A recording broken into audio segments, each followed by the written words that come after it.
Hello friends, this is Ranjita Mittal, PGT Economics at KV number 2 Survey of India, Dehradun. In this video, I'll explain the second chapter of Indian Economic Development for class 12.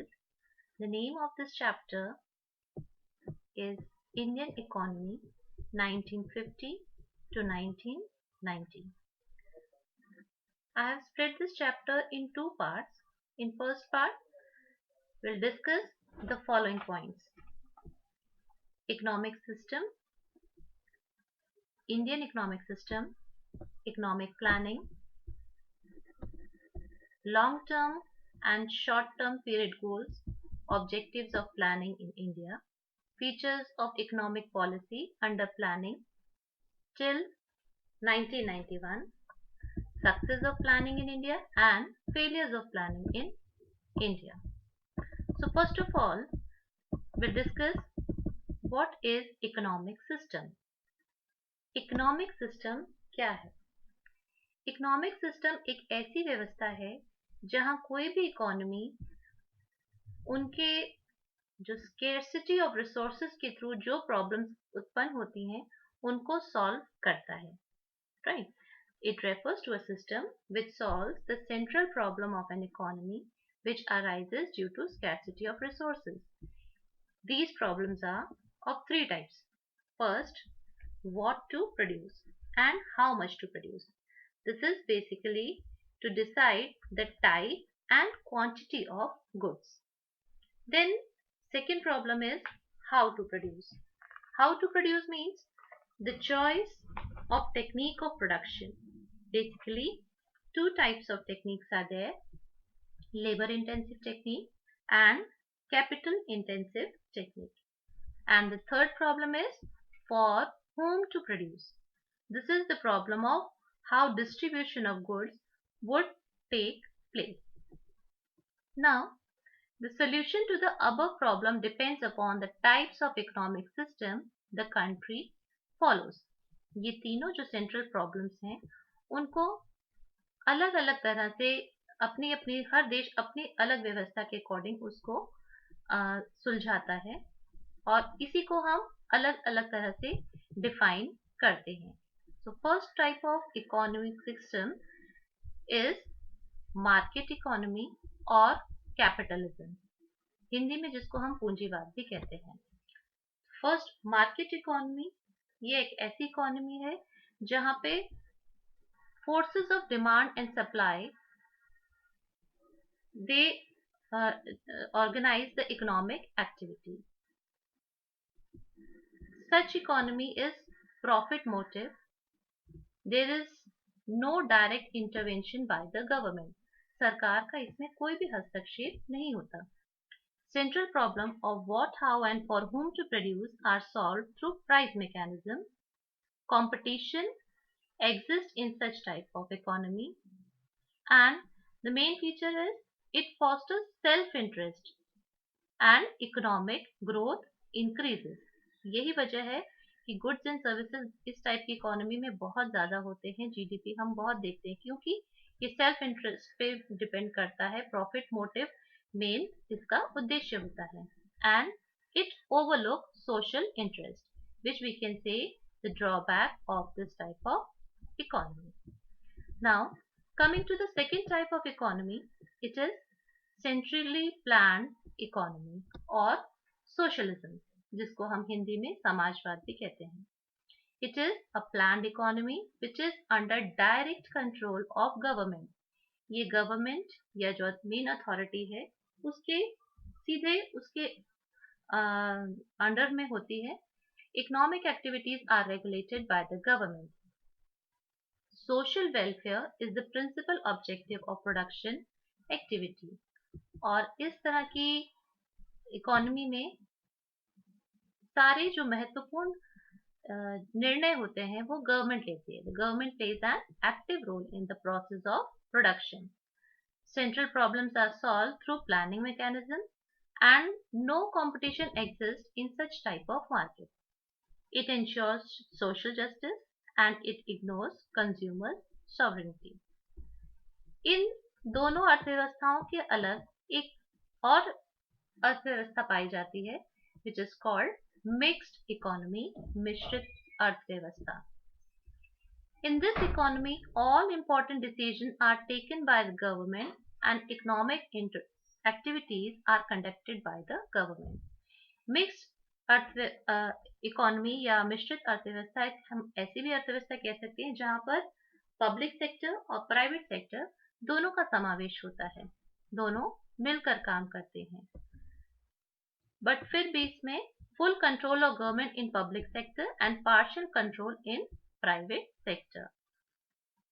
Under this economy, both the price mechanism and planning mechanism function. और competition जो होता है जहां पर private sector होता है वहां पर एग्जिस्ट होता है, and it ensures consumers sovereignty. So these were the three types of economy we have. Now coming to the next topic, Indian economic system, भारतीय अर्थव्यवस्था.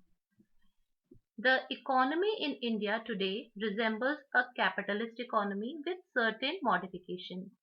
आजादी के बाद भारत में एक ऐसी अर्थव्यवस्था की जरूरत थी जो हमारी उस समय की समस्याओं को सुलझा सके, यानी कि हमारे इकोनॉमिक ग्रोथ भी फास्ट हो और लोगों का वेलफेयर भी हो.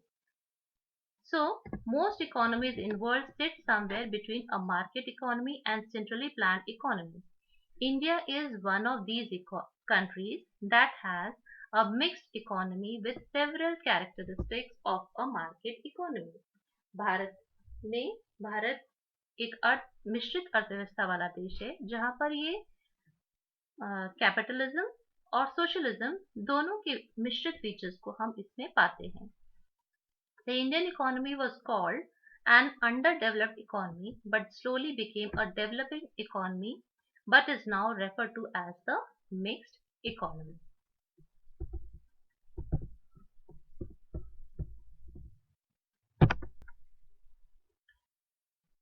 इकोनॉमिक प्लानिंग यानी कि आर्थिक नियोजन. इसको समझने से पहले हमें ये समझना होगा कि प्लान क्या है, योजना किसे कहते हैं. A plan spells out how the resources of a nation should be put to use.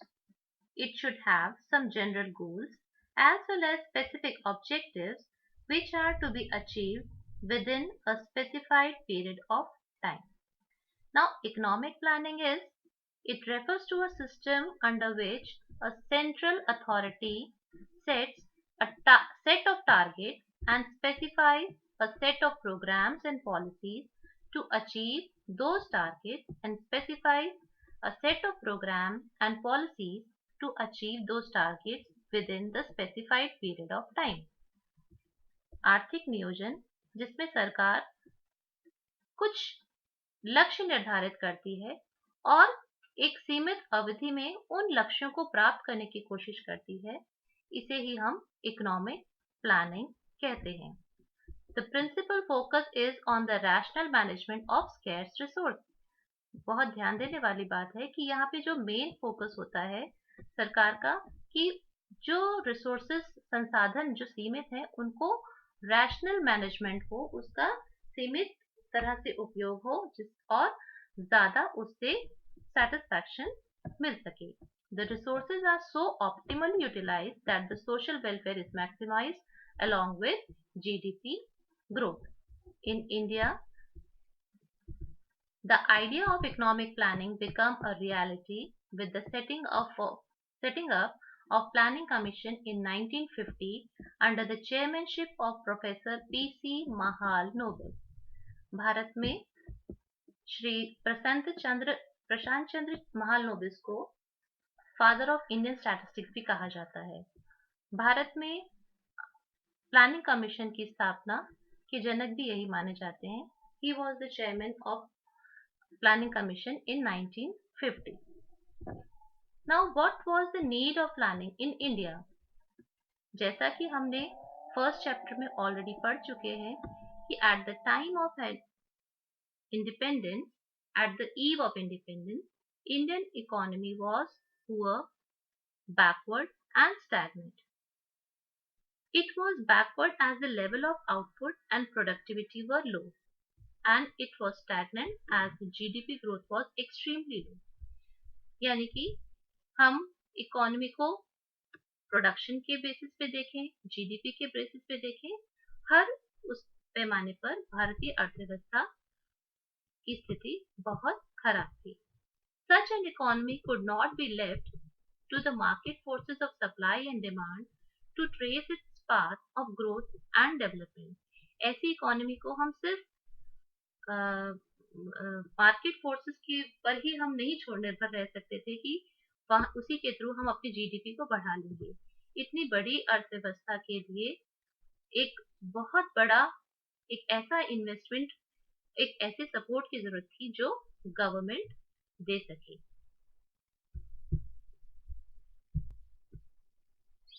भारतीय अर्थव्यवस्था को पटरी पर लाने के लिए प्लानिंग करी गई.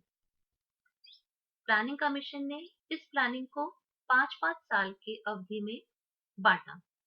सो बेसिकली ये कहा जा सकता है कि पहले 5 साल, फिर अगले 5 साल और उसके अगले 5 साल, हर 5 साल के लिए गवर्नमेंट का एक सेट टारगेट रहा और एक लॉन्ग टर्म टारगेट भी था कि हमें इतने साल में, इतने लंबे समय के अंतराल में ये सारी चीजें हमें अचीव करनी है.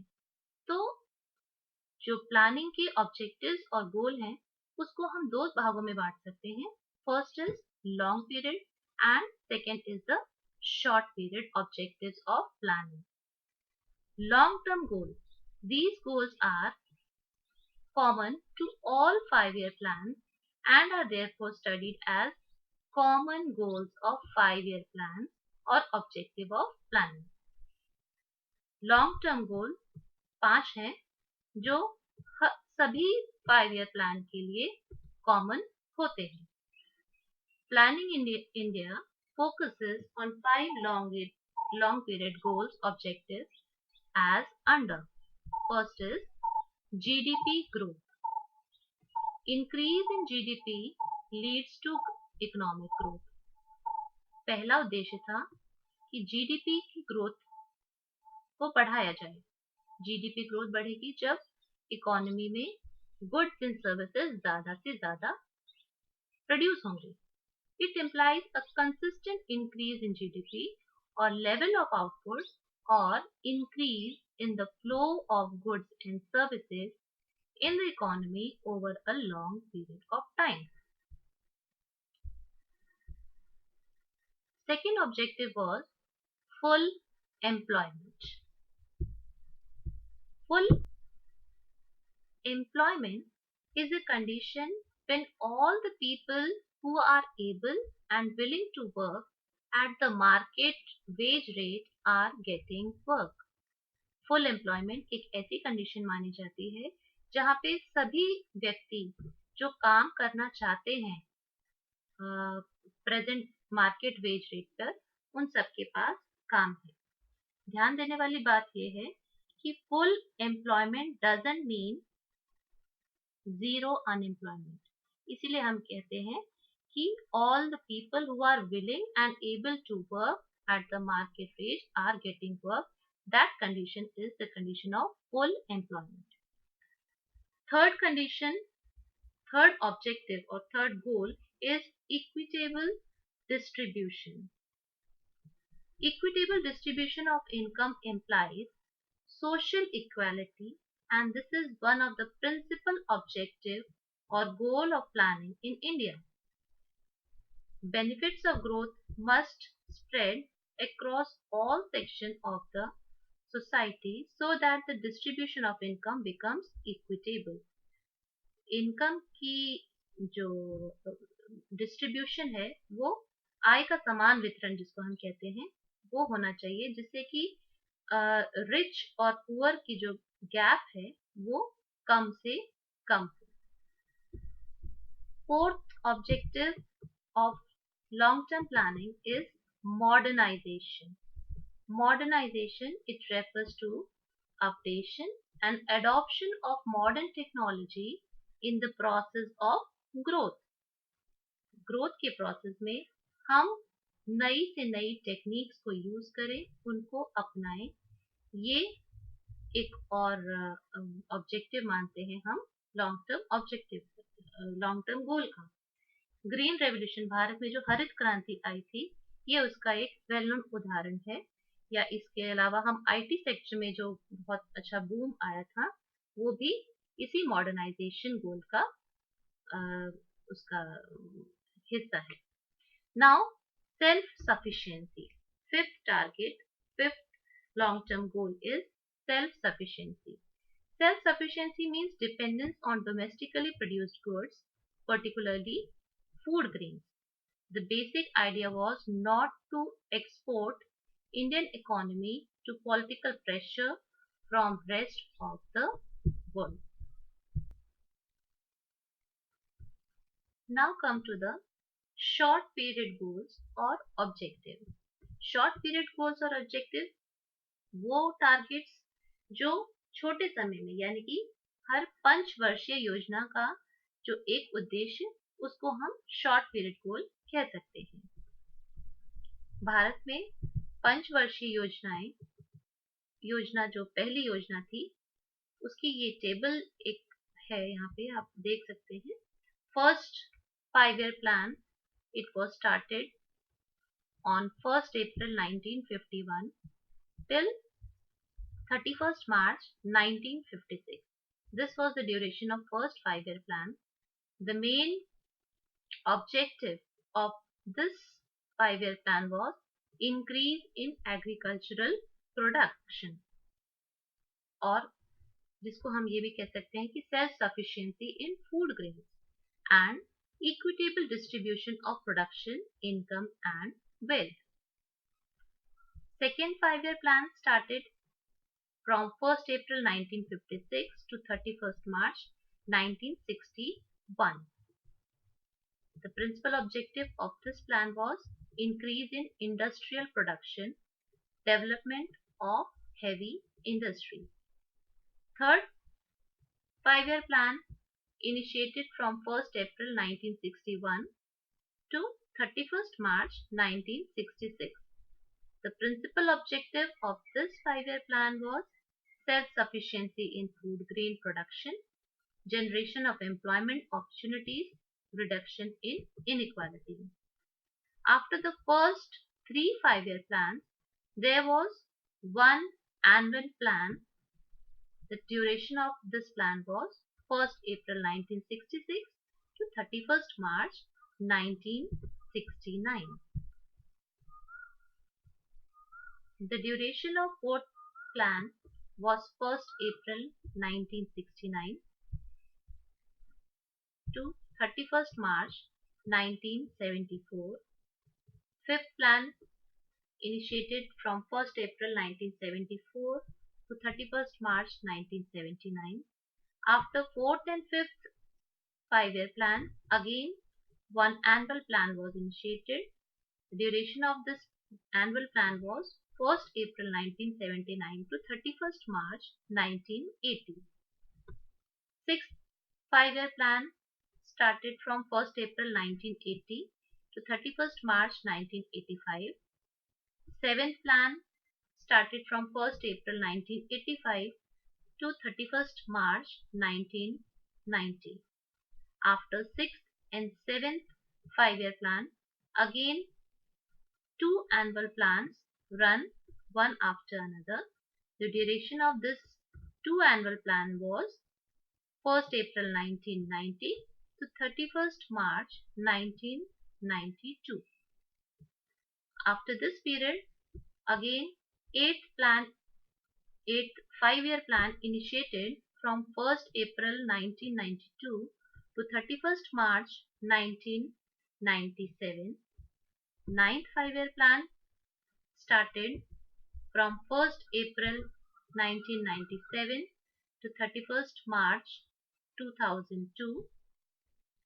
10th 5-year plan started from 1st April 2002 to 31st March 2007. And 11th plan started from 1st April 2007 to 31st March 2012. The duration of 12th five-year plan was 1st April 2012 to 31st March 2017.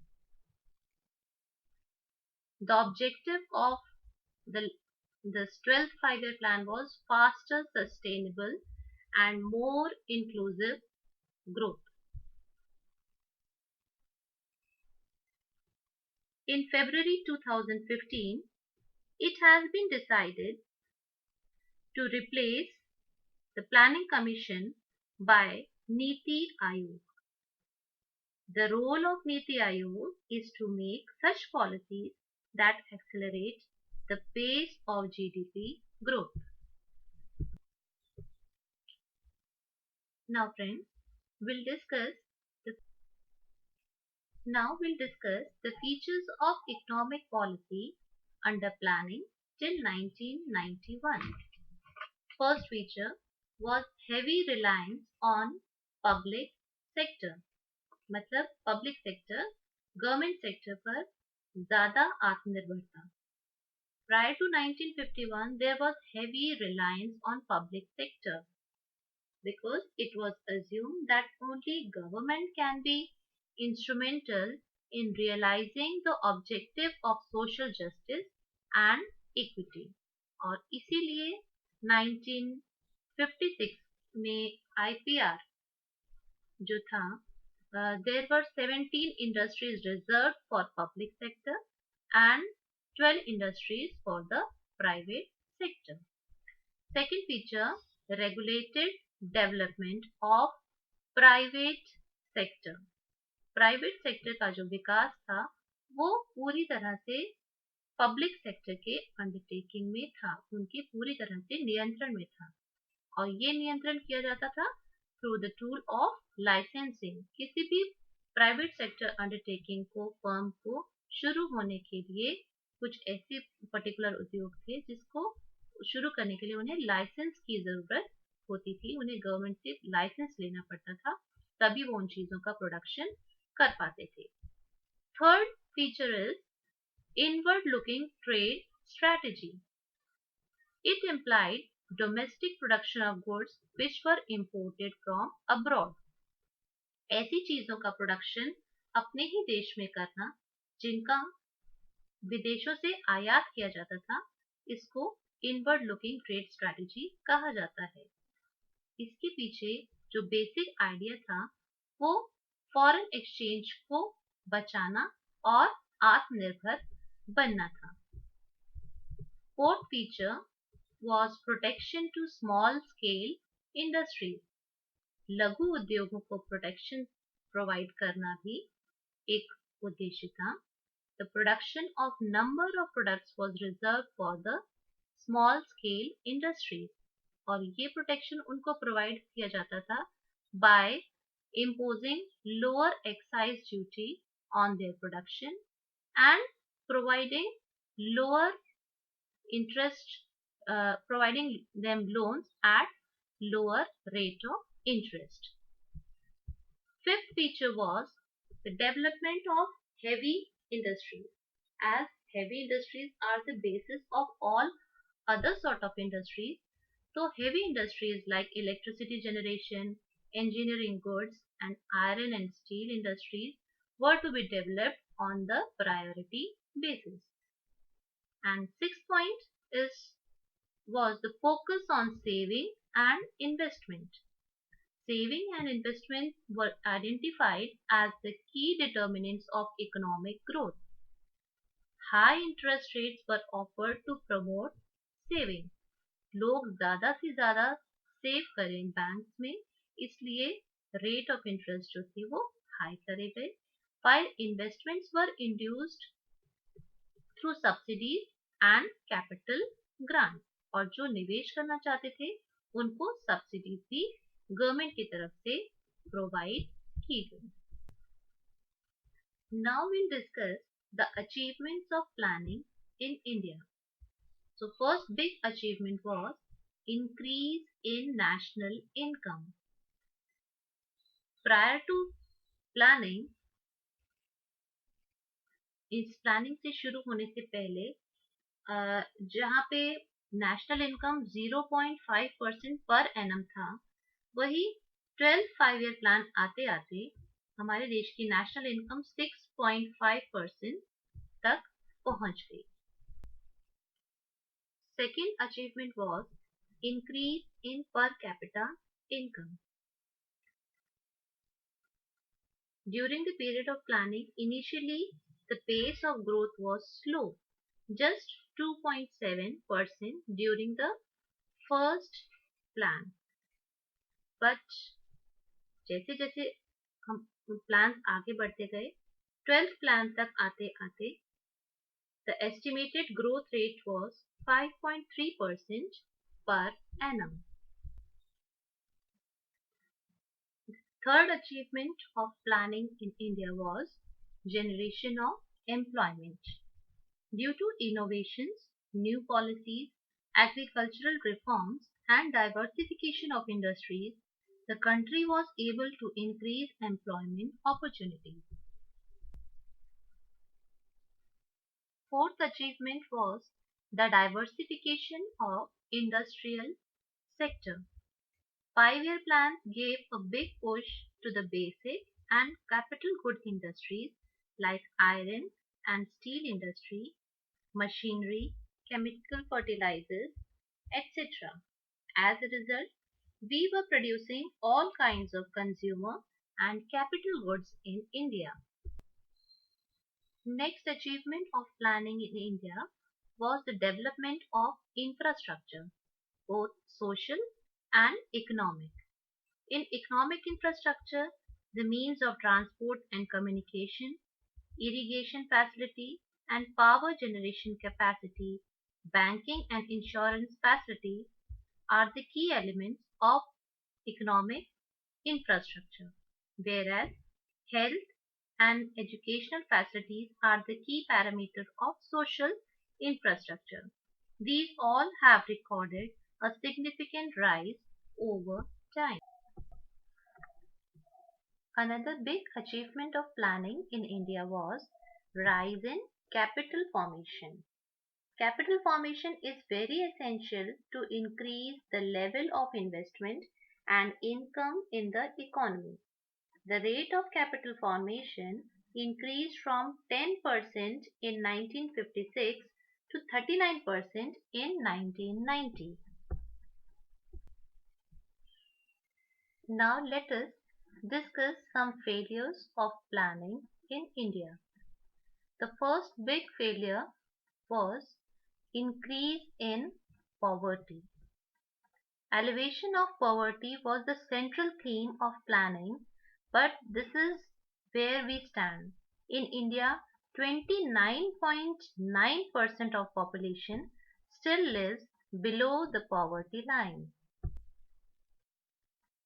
The second failure of planning in India is high rate of inflation or consistent rise in prices. Despite of some progress shown by policies undertaken by the government till 1991, it was observed that government could not control the rise in prices. Price level increased from nearly 6% in 1956 to 16.7% in 1990. One more failure of planning in India is problem of unemployment. While more and more opportunities of employment have been generated, challenge of unemployment has not subsided. The major cause of this problem was higher growth rate of population. The number of unemployment increased from 54 lakh persons in 1956 to 85 lakh persons in the year 1990. The next failure of planning in India is the inadequate infrastructure. The development of infrastructure, which includes power, roads, dams, bridges, schools, colleges and hospitals continues to be inadequate. One more drawback of planning in India is skewed distribution. Economic and social equality was considered as the principal goal of planning. Ironically, this has been the principal failure of planning in India, and that is why there is big gap between the rich and poor in our country. So friends, here I conclude the first part of this chapter.